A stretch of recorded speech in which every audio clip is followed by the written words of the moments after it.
When Charles is close, a whistle can be heard in the distance. This is what makes Choo Choo Charles such a fantastic, immersive experience. The game has a dark and foreboding atmosphere of a spooky forest with the hum of your engine and a bit of light to guide you through the dark. It is always raining, and sometimes you will hear thunder off in the distance. Anytime you have to leave your train, you are leaving safety behind and forced to be on edge with every noise in the dark forest. Will it be Charles, or will it be your mind playing tricks on you? This is some of my favorite forms of horror that makes you feel helpless when you stray away from what you consider safe. Charles is the wolf in the forest, ready to strike at any moment. You could be hitting a track switch and hear a howl in the distance, and the sense of dread wash over you as you run back to the safety of your train.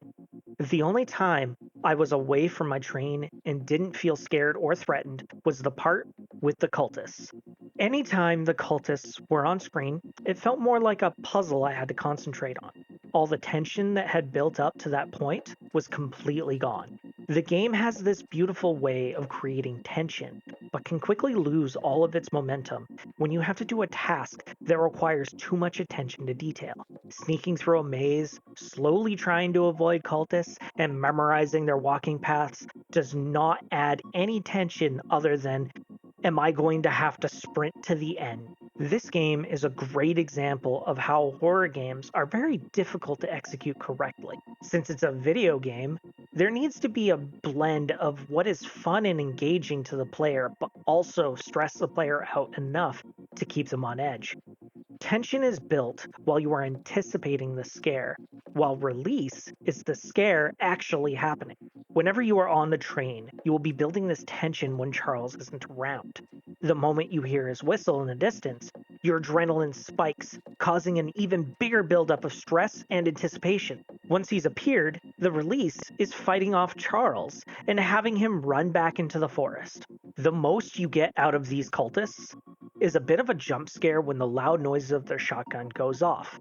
And even then, the cultists announce that they see you. It's fun to be jump scared sometimes, but hiding and waiting for the big bad to walk by is just boring. Games like Amnesia do have a lot of tension, but I always found that hiding in the closet and waiting for the scary thing to walk on by is just a waste of time. Waiting for the cultist to walk by is the exact same level of boredom. There are games like Silent Hill, where the entire point is to feel helpless in a world outside of your control, or Fears to Fathom, that prey on various phobias and building suspense with mystery the entire time. These games bring out what horror really is. Another great example of a game that captures that suspense and feeling of helplessness from the very beginning is Sons of the Forest. It has some great tension built at the very start of the game with the fear of gurgling in the night or a few crazed cannibals coming at you with sticks. But once you have the means to defend yourself and keep yourself safe, the spook factor kind of ends there. I don't like my horror games having me be some juggernaut who can run down a bunch of dudes with a sword and then have something pop out making a ridiculously loud noise and going boo. I want my imagination to run wild and truly scare me. The thing that creates the most terror is your own mind. Choo Choo Charles fits all this criteria of suspense and looming fear, but only in its nightmare mode. Everything I have been describing so far about the horror aspects of this game has solely been with the nightmare mode difficulty. There are two difficulties to play. One is classic mode, the other is nightmare mode. Classic mode has everything lit up where you can see a decent distance into the forest, and Charles is a lot more noticeable. This difficulty had some of that suspense and release, but nowhere near as effective as its more difficult counterpart. Nightmare mode has dimmed lighting with a fog effect over your screen, which makes your vision shortened. Also, the sound of everything around you has been muffled because of the loud rain and more frequent thunder. This is terrifying to deal with in a horror game. Like, imagine you can't see 2 feet in front of you, while wearing noise-dampening headphones, and Choo Choo Jason Voorhees over here is chasing you through the campsite. This is what makes Nightmare Mode have such great potential to be a suspenseful experience, while also providing you with the fear of something constantly chasing you. There's one problem with Nightmare Mode, though. The difficulty is ramped up so high that getting past the first meeting of Charles after the intro is a massive struggle. The devs even put in their description of the setting, meant to make you rage quit. Why would I ever want to rage quit from a horror game? The difficulty was infuriating. I died over and over again. The worst part is, you only get one life. If you die once, you go back to the start of the game with its unskippable intro cutscene and have to get past the same first encounter over and over again. I understand that it's supposed to be a higher difficulty to challenge yourself after you've beaten the classic mode, but why lock the perfect ambient settings behind a difficulty slider?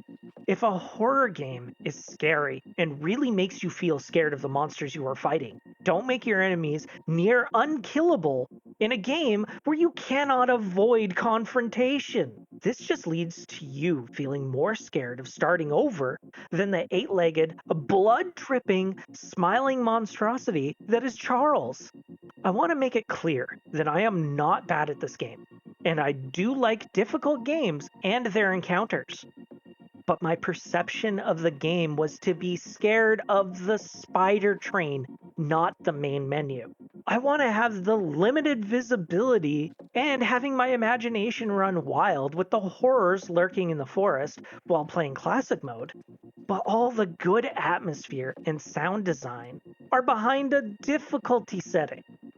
There is no way of changing the settings to make it the same visually as Nightmare Mode with the gameplay of Classic Mode. The game is fun and immersive and doesn't overstay its welcome.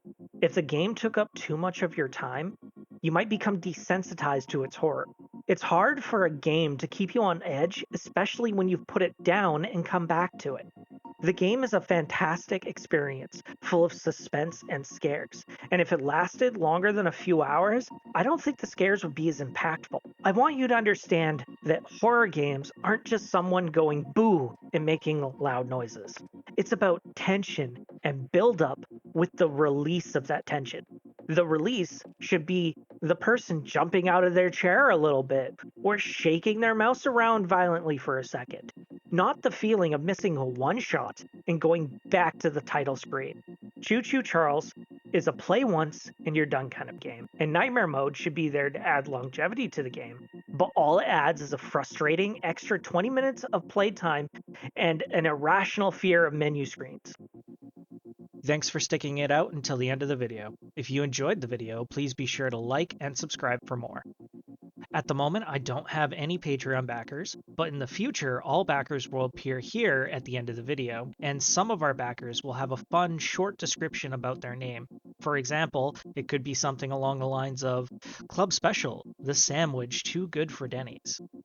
If you want to see the personality behind the videos, check out my Twitch. Check the bio below for more details. And as always, thanks for watching.